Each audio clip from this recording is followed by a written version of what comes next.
Hello सत श्री अकाल तमाम भारतीयों को मेरा अमन रिजवी का सतरंगी सलाम। मैं खुलकर करूंगी तेरे हर जुल्म की मुखालफत, मैं खुलकर करूंगी तेरे हर जुल्म की मुखालफत। तू वक्त का तख्ता नशीन है, तू वक्त का तख्ता नशीन है, मेरे भारत का तू खुदा नहीं। मैं अमन रिजवी आपके साथ फिर गाजीपुर से लाइव हूँ। अगर कोई है तो प्लीज़ आएँ, मुझे ज्वाइन करें। इस वक्त मैं NH24 गाजियाबाद से आपके साथ लाइव हूँ, जहाँ पर लाखों की तादाद में किसान, अन्नदाता और आम शहरी मौजूद है। जबकि आपको ये स्ट्रीम मीडिया अपने मुजरे कर दिखा रहा है कि नहीं, यहाँ पर कोई नहीं है, ये लोग जा चुके, ये लोग खाली करके जा चुके। और भारत का सबसे बड़ा आतंकवादी बुझिए कौन, सही पहचाना, ये वही आतंकवादी जिसका नाम है कपिल मिश्रा। उसने तो यहाँ तक बोल दिया कि राकेश टिकैत रोने लगे और पूरा भारत उन पर हंसने लगा। पूरा भारत से मुराद उसकी सिर्फ नागपुर के जाफरानी गुंडे थे। तो मैं आपको दिखा रही हूँ कि राकेश टिकैत साहब के रोने से लोगों में इतना जज्बा बढ़ा कि जो बेजमीर भारतीय थे वो भी दौड़ पड़े गाजीपुर की तरफ। और आज गाजीपुर में इतनी भीड़ है, इतना रश है कि यहाँ पर तिल धरने की जगह नहीं है। और मैं लगातार आपके साथ जुड़ी हुई हूँ। और मैं यहाँ पर 25 जनवरी में भी स्टे करा था, तब भी मैंने आपको दिखाया था कि जिनको ये सरकार देशद्रोही बता रही है, उग्रवादी बता रही है। और कुछ लोगों ने तो यहाँ तक कह दिया था कि ट्रैक्टर से झंडा गायब था, जबकि एक एक ट्रैक्टर पे मैंने खुद 6-6, 7-7 झंडे देखे थे।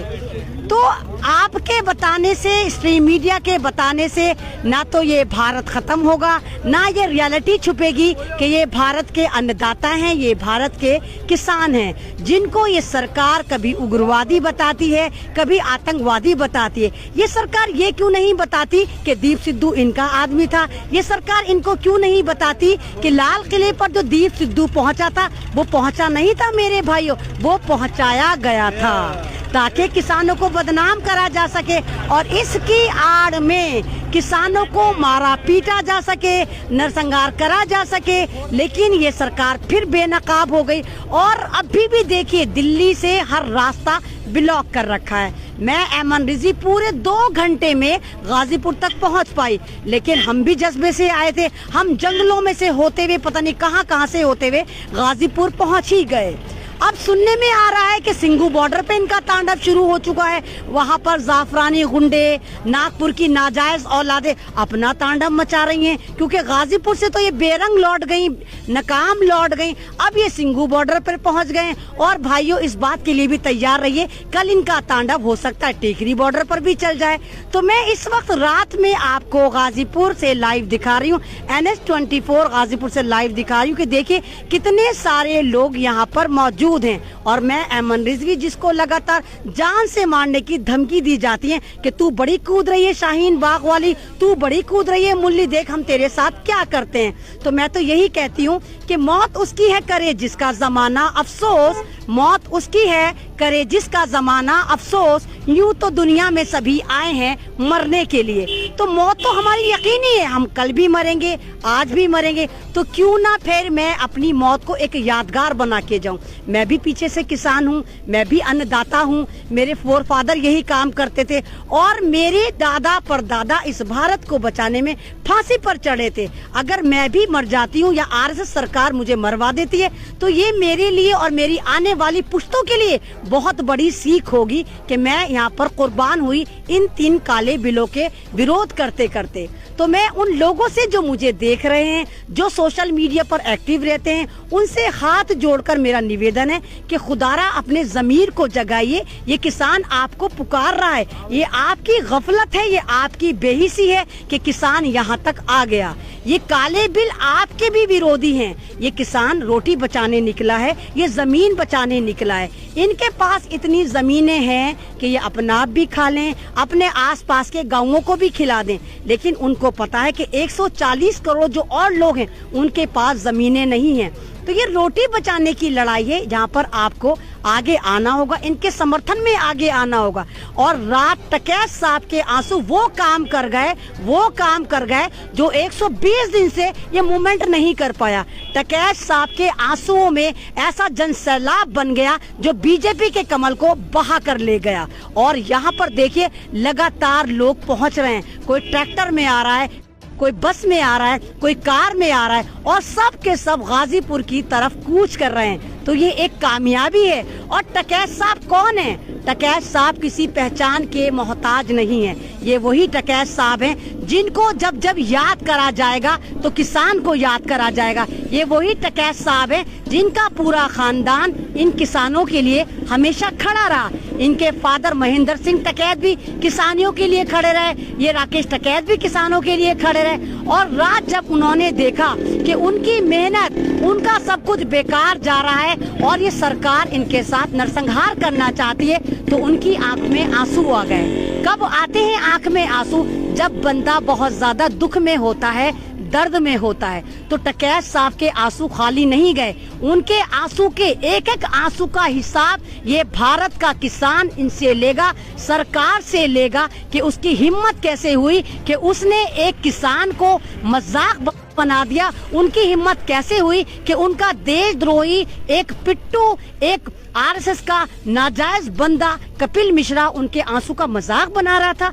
क्या मजाक बना के रख दिया है भारत को। मैं इस वक्त NS24 गाजीपुर से आपको लाइव दिखा रही हूँ और बहुत सारे लोग यहाँ पर मौजूद हैं जो जगह जगह से आए हैं और इस किसान मूवमेंट को सफल बनाना चाहते हैं। और ये देखिए कि रात की टकैत साहब के उस बयान से इतना जबरदस्त असर हुआ है कि भारत के तमाम लोग बिल्कुल एक्टिव हो गए और तमाम के तमाम लोग दिल्ली दौड़ रहे हैं, इन किसानों को सपोर्ट करने के लिए दौड़ रहे हैं। और ये सरकार दिखा रही है NS24 खाली हो गया, किसान भाग गए, खालिस्तानी भाग गए। लेकिन आप ही सवाल करें, जो दीप सिद्धू इनका बंदा था, जब वो झंडा फहरा रहा था तो ये पुलिस कर क्या रही थी? इसकी बंदूकों में गोलियां नहीं थी क्या? एक गोली मार देते, उन लोगों के मार देते जो वहाँ पर तांडव मचा रहे थे। और ये मेरे किसानों का जमीर है, उनका बड़ापन है कि जो गुनाह मेरे किसानों ने करा ही नहीं, उस गुनाह की जिम्मेदारी लेते हुए तमाम किसानों ने भारतीयों से माफी मांगी कि हमसे गलती हो गई, हमारी वजह से लाल किले में अराजकता फैली। यानी किसान कितना ग्रेट है कि गुनाह करा भी नहीं और माफी भी मांग ली, है ना। और ये सरकार फिर भी अड़ियल रवैया दिखा रही है। और इनकी मुजरे वाली बाइयां, हाँ वही कंगना रनौत, बिल्कुल सही पहचाना, कंगना रनौत। वो लाइव में क्या कह रही है कि इतनी बुरे हालात आ गए, देशद्रोही लाल किले तक पहुंच गए, वो हमारी सरकारी धरोहर है, राष्ट्रीय धरोहर है। पहले तो उस डिजिटल तवायफ से कोई ये सवाल पूछे कि लाल किला तेरे बाप की धरोहर कैसे हो गया। जब तुम मुसलमानों को टैग करते हो, मुगलों को टैग करते हो, तब तुम्हें याद नहीं आता कि लाल किला मुगलों ने बनवाया था, है ना। तुझे तब याद नहीं आया जब ये लाल किला बीजेपी सरकार ने बेच दिया, गिरवी रख दिया। तुझे तब याद आया जब तुम्हारे ही IT सेल ने, नागपुर वालों ने वहाँ अपना झंडा फहरा दिया, है ना। और तू क्या कह रही थी मॉडर्न तवायफ कि इन किसानों की जमीनें जब्त कर लो, जेलों में डाल दो, इन पे गोलियां चला दो, है ना। तू यही बोल रही थी। तो हमारे इतने बुरे हालात आ गए कि अब तवायफें हमें बताएंगी कि भारत किस तरह चलेगा। अब तवायफें हमें बताएंगी कि खेती बाड़ी किस तरह होती है। तुम डिजिटल तवायफ थी, डिजिटल तवायफ हो, तुम अपने मुजरे नागपुर में करो या बीजेपी के चौबारे में करो, हमारे पे कोई फर्क नहीं पड़ता, क्योंकि तुम वो बेजमीर औरतें हो जिन्होंने कभी गमले में धनिया नहीं उगाया। और तुम भारत के किसानों को बता रही हो कि भाई इस बिल के फायदे क्या हैं। तुम इन किसानों को बता रही हो कि ये अनपढ़ हैं, ये जाहिल हैं। ये भारत के किसान हैं जो हवा का रुख देखकर ये बता दें कि इस साल कितना सूखा पड़ेगा, इस साल कितनी बारिश होगी। तो मैं कैसे मान लूं कि ये 3 काले कानून मेरे भारत का अन्नदाता नहीं समझ पाया। और एक किसान नहीं समझ पाया, 2 किसान नहीं समझ पाए, 3 किसान नहीं समझ पाए, लाखों की तादाद में ये किसान नहीं समझ पाए। मैं कैसे मान लूं।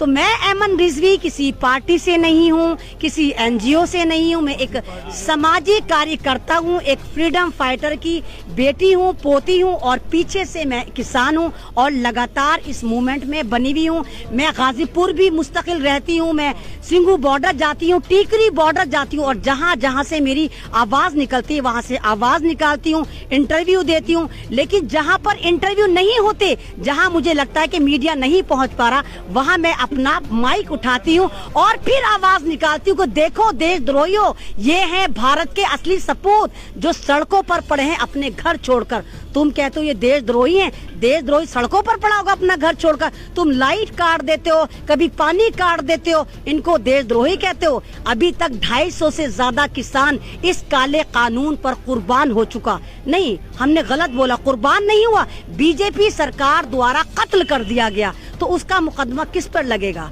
बीजेपी सरकार पे लगेगा। तो ये देशद्रोही अगर हैं तो इनकी जानें कैसी जा रही हैं? ये देशद्रोही हैं तो इस सड़कों पर कैसे पड़े? सड़कों पर तो बीजेपी सरकार को पड़ा होना चाहिए, इनके सारे आईटी सेल को पड़ा होना चाहिए। सड़कों पर तो मेरे भारत का अन्नदाता पड़ा हुआ है। तो मैं ऐमन रिजवी लगातार आपको एक एक मूवमेंट दिखा रही हूँ, हर तरफ से दिखा रही हूँ कि देखो सिंघू पे क्या हो रहा है, देखो NH-24 पर क्या हो रहा है। और जिस वक्त 26 जनवरी पर ITO पर पुलिस डिपार्टमेंट के सामने, हेडक्वार्टर के सामने मेरे किसान के बेटे को गोली मारी गई थी, मैं गवाती, मैंने खुद देखा था। उस वक्त वहाँ का तांडव, वहाँ टीयर सेल चल रही थी, पुलिस दबा के डंडा चार्ज कर रही थी, लाठी चार्ज कर रही थी और गोली मारी थी। फिर कह रही ट्रैक्टर पे से गिर गया है ना।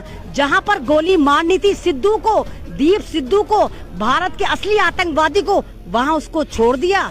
वाह सरकार वाह, तुम्हारी राजनीति भी अजीब है। लेकिन इस बार तुमने गलत जगह पंगा लिया है। मोदी सरकार, तुमने इस बार रॉन्ग नंबर डायल करा है। इस बार जो तुमने नंबर डायल करा है वो मेरे भारत के अन्नदाता का है, जो भारत में 95 करोड़ लोग हैं। तो इस बार तुम भी वापस जाओगे, बिल भी वापस जाएगा। तुम कहते हो नहीं हम बिल वापस नहीं लेंगे, तो मत लो। किसान उतनी ही शिद्दत के साथ सड़कों पर बैठा था, बैठा रहेगा, क्योंकि उसको पता है अगर वो वापस जाता है, अगर वो वापस जाता है तो घर जाके भी उसकी मौत यकीनी है। तो वो सड़कों पर भारतीय होके मरना चाहता है और बताना चाहता है आप तमाम लोगों को कि रोटी का कोई कलर नहीं होता, रोटी का भगवाकरण नहीं कर सकते ये लोग, ये RSS वाले, ये जाफरानी गुंडे, ये नागपुर की नाजायज औलादें नहीं कर सकते। क्योंकि रोटी का ना कोई मजहब होता है, ना किसान का कोई मजहब होता है। और मेरे भारत का किसान इतना जबरदस्त ग्रेट है कि दुनिया में तो इनको किसान कहा जाता है, लेकिन मेरे भारत का कल्चर इनको भगवान कहता है, अन्नदाता कहता है। और मेरे भारत की रीढ़ की हड्डी जय जवान जय किसान है। तो आप नारे लगाइए भाई, बोलिए जय जवान जय किसान, जय किसान, जय जवान जय किसान। आप कहाँ से आए हैं? बिलासपुर से, जिला रामपुर। तो आप क्यों आए हैं? आप तो देशद्रोही बता रही सरकार आपको। बीजेपी के कहने से कुछ नहीं हो रहा, जो असलियत है वो मैदान पे है, आप लोग सब देख रहे हो यहाँ पर। तो मीडिया तो ये कह रहा है कि टकैत साहब रोए, पूरी दुनिया हंसी। गोदी मीडिया ही बदनाम कर रहा है। मीडिया ने हमारा बहुत ज्यादा अपमान किया है, बहुत ज्यादा बुरा हाल किया है। तो आप इस मेरे फेसबुक पेज है, मैं कोई चैनल वाली नहीं हूँ, मेरे पेज से आप क्या मैसेज देंगे? गोदी मीडिया को क्या मैसेज देंगे लोगों को कि क्या करना चाहिए इस गोदी मीडिया के साथ? हम कहते हैं देश को बचा लो, गोदी मीडिया देश को बचा दो। गोदी मीडिया देश को बर्बाद कर देगा, बिल्कुल बेकार कर देगा। यानी कि आप ये कहना चाहते हैं कि बाइकआउट करो, बाइकआउट करो, बाइकआउट करो, यानी कि गोदी मीडिया वाला अगर आपको कहीं भी नजर आ जाए, स्ट्रीम चैनल वाला अपने मुजरे कहीं भी दिखाता हुआ नजर आ जाए, तो आप इनको दौड़ा कर मारिए, दौड़ा कर मारिए, इनको दौड़ा कर मारिए। इनको बताइए कि राष्ट्रीयता क्या होती है। ये आतंकवादी हैं जो देश में डिवाइड कर रहे हैं। आप खुद देखिए, सन 2014 से पहले क्या हम भारतीय नहीं थे? क्या सन 2014 से पहले भारत में हिंदू मुसलमान सरदार ईसाई नहीं रहते थे? क्या वजह है कि सन 2014 के बाद तीर त्रिशूल गाय गोबर मंदिर मस्जिद के नाम पर पॉलिटिक्स करी जा रही है? सबको बताया जा रहा है तू हिंदू है, तू मुसलमान है, तू सरदार है, तू ईसाई है। क्या इससे पहले हम भारतीय नहीं थे? तो आप बताइए, गोदी मीडिया का बाइकआउट करिए। और प्लीज, ये मेरा चैनल है, हम भारतीय हैं और हम कहीं भी जाते हैं तो हमारी नागरिकता जो होती है वो हमारा पासपोर्ट होता है। हम बाद में हिंदू मुसलमान सिख ईसाई हैं। और मैं आप तमाम लोगों से बस यही कहूंगी कि सब कहिए कि मैं खुलकर करूंगी तेरे हर जुल्म की मुखालफत, मैं खुलकर करूंगी तेरे हर जुल्म की मुखालफत। तू वक्त का तख्ता नशीन है।